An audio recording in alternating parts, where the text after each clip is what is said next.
Hello guys, welcome back to our channel circuit solution. तो guys ESP32 में जो अभी हमारी सीरीज चल रही है या फिर जो प्लेलिस्ट चल रही है उसके अंदर मैंने आपको ESP32 जो हैगा वो बेसिक से बताया है। तो गाइज अभी क्या हैगा, हम थोड़ा एडवांस की तरफ मूव कर रहे हैं। तो अभी जो अब लास्ट वीडियो थी मे भी शायद उसमें मैंने आपको ब्लूटूथ के बारे में बताया था। तो अभी जो हमारा MQTT है तो बेसिकली ये है क्या। तो अभी MQTT stands for message going telemetry and transport का इसका मतलब यही है कि आप इसके थ्रू आप मैसेज ट्रांसमिट कर सकते हो बेसिकली। तो ये जो कम्युनिकेशन रहता है वो लाइट वेट कम्युनिकेशन रहेगा, मतलब आप कह सकते हो जैसे हमारा ESP32 है वो हमारा कैसे कम्युनिकेट करेगा हमारी पेरिफेरल डिवाइसेस लाइक आपके जो सेंसर्स होंगे या फिर हमारे जो जैसे हमारा कोई टेम्परेचर सेंसर है या फिर ह्यूमिडिटी सेंसर है।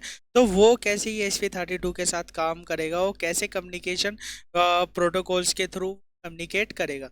तो गाइज ये भी एक आप कह सकते हो कम्युनिकेशन का प्रोटोकॉल हैगा। तो गाइज अभी मैं आगे की वीडियोस में आपको HTTP के बारे में बताऊंगा। तो HTTP है वो प्रोटोकॉल कैसे बेसिकली ESP32 के साथ काम करता है। तो आज के वीडियो में हम MQTT के बारे में देखने वाले हैं। तो आज मैं जस्ट आपको इसका ओवरव्यू दूंगा। तो इसमें क्या होता है कि गाइज जो use for the sending end receiving data devices like ESP32 sensors and servers.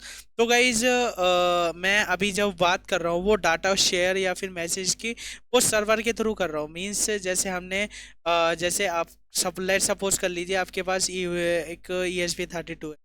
तो आप जो ESP32 को आपने कहीं पर लगा दिया है कोई ऐसी जगह पे जहाँ पे आपको उसकी एरिया की ह्यूमिडिटी को मेजर करना है या फिर चेक करना है। तो गाइज आपने तो सेंसर लगा दिया और ESP32 लगा दिया, लेकिन जो आप ये चाहते हो कि जो ESP32 है वो जो भी ह्यूमिडिटी सेंस करे वो डायरेक्ट आपके सर्वर पे भेजे, ताकि आप डायरेक्टली उस सर्वर पर जाके या फिर उस भी प्लेटफॉर्म पे जाके उसकी ह्यूमिडिटी को आप देख सको। तो गाइज यही आप कह सकते हो कम्युनिकेशन प्रोटोकॉल हमारा MQTT प्रोवाइड करता है। तो आप इसके थ्रू किसी भी एक कह सकते हो एक ब्रोकर की मदद से आप कम्युनिकेशन को इस्टेब्लिश कर सकते हो। तो guys it works on the publisher subscribe and the model instead of the directly sending data from one device to another.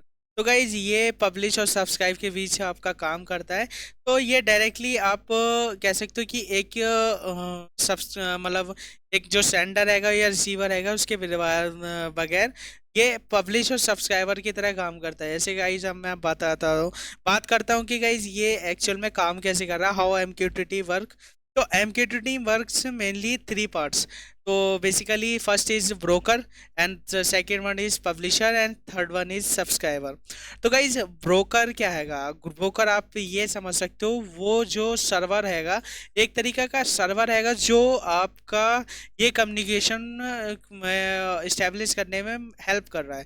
Guys ये कह सकते हो कि आप जैसे सपोज आपने कोई वेबसाइट बनाई है तो वेबसाइट को होस्ट करना है तो उसे एक सर्वर पर डालना पड़ेगा उसको। आप कह सकते हो किसी डोमेन के थ्रू उसको होस्ट करना पड़ेगा। तो वो एक तरीके का आपका ये ब्रोकर रहेगा जो बेसिकली रिक्वेस्ट आप कह सकते हो कि जैसे यहाँ से जो रिक्वेस्ट गई वो एक पब्लिशर है, यानी कि इसने पब्लिश करा डाटा और इसने ब्रोकर के पास भेजा। ब्रोकर यानी कि हमारा जो मेन सर्वर है।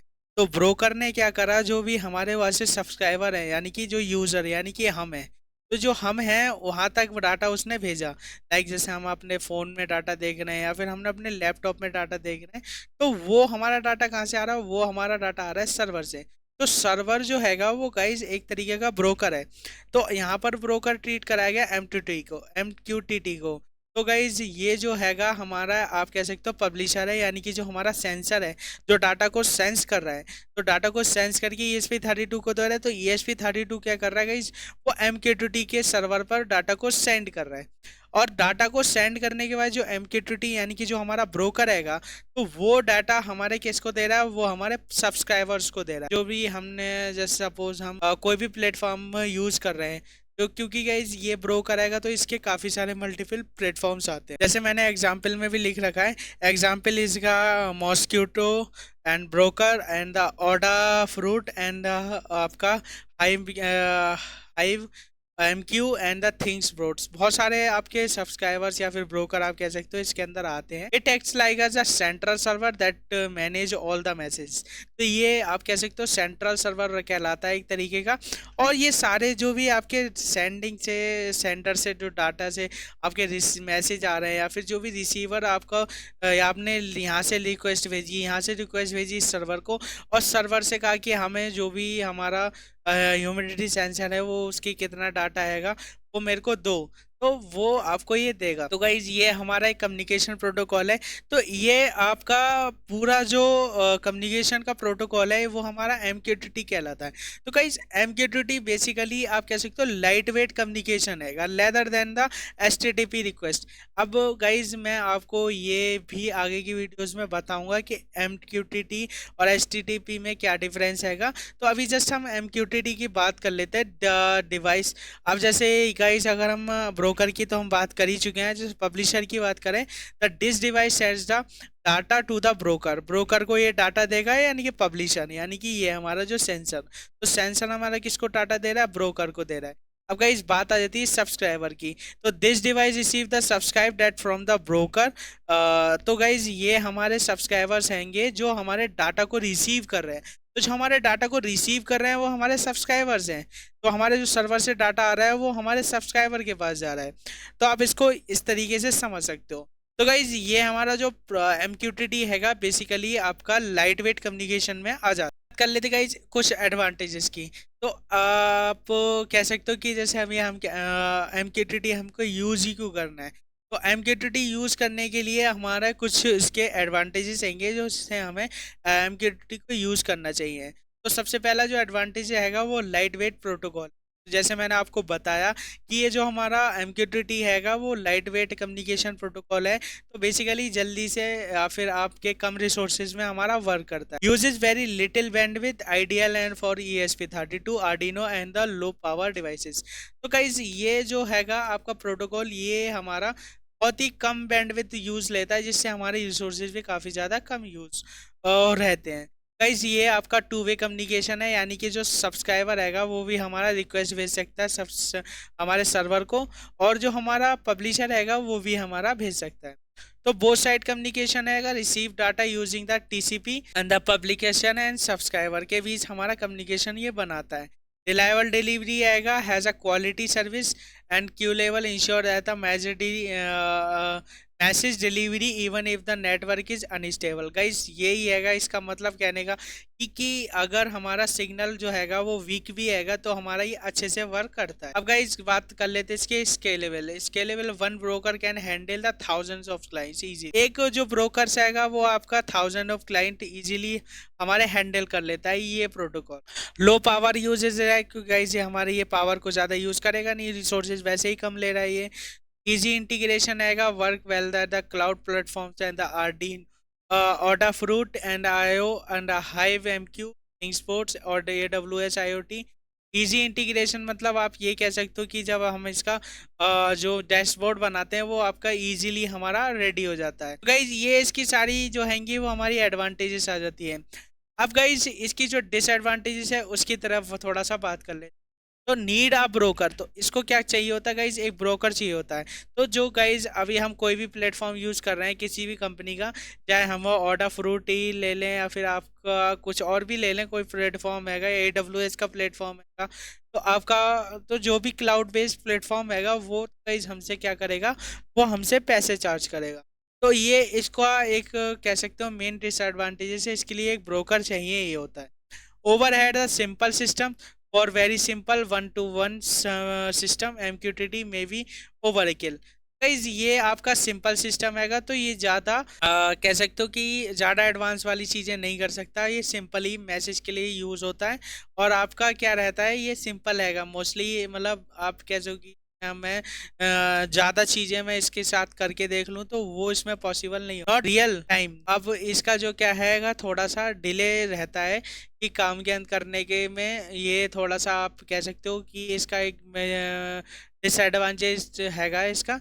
Slightly delayed milli second not stable for the time credential, और आपके नीड्स फॉर स्टेबल और TCP IP works over the TCP, if the network is too unstable it can disconnect. Guys ये तो आप कह सकते हो कि अगर जैसे हमारा नेटवर्क अगर हमारा अनस्टेबल ज़्यादा अगर हो जाता है तो हमारा क्या ये होगा, ये हमारा पूरी तरीके से आपका डिसकनेक्ट हो जाएगा। उस कंडीशन में क्या होता है कि जैसे आपके सिग्नल वीक आएंगे या फिर आपके जो सिग्नल है वो कुछ टाइम के लिए वीक रह रहे हैं, तो ये हमारा ऐसा नहीं है काम नहीं करेगा, काम करेगा। लेकिन अगर आपके जो सिग्नल्स होंगे वो ज़्यादा प्रॉब्लम क्रिएट करेंगे तो आप कह सकते हो कि ये हमारा डिसकनेक्ट हो जाए। गाइज जो हमारा नेक्स्ट पॉइंट आएगा वो सिक्योरिटी सेटअप नीड। तो गाइज इसके अंदर एक सिक्योरिटी सेटअप की ज़रूरत हमें रहती है। तो you must use SSL and TLS port as आप 888 and for secure communication, otherwise data is a plane.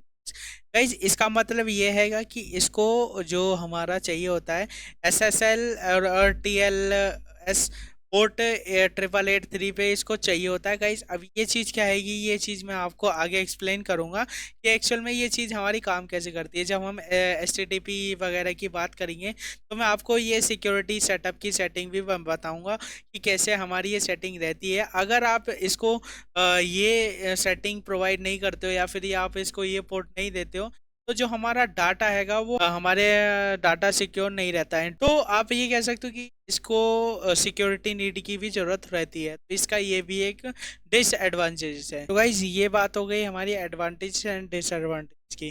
तो गाइज ये जो MQTT हैगा तो इसमें इसकी नेक्स्ट वीडियो में मैं इसके प्रैक्टिकल वीडियोज के बारे में बताऊँगा इसको हम कैसे ऑर्डर फ्रूट के नाम के लिए, जैसे ये हमारा ये प्लेटफॉर्म हैगा ऑर्डर फ्रूट IoT नाम से, तो हम इसके थ्रू MQTT से कनेक्ट करेंगे और हमारा जो ESP32 है उसके अंदर हम अपना डैशबोर्ड बनाएंगे और दिखाएंगे कि कैसे हम उसकी LEDs को या फिर हमारे जो भी जो हमें चीज़ें कंट्रोल करना चाहते हैं तो हम उससे कैसे यूज़ कर सकते हैं।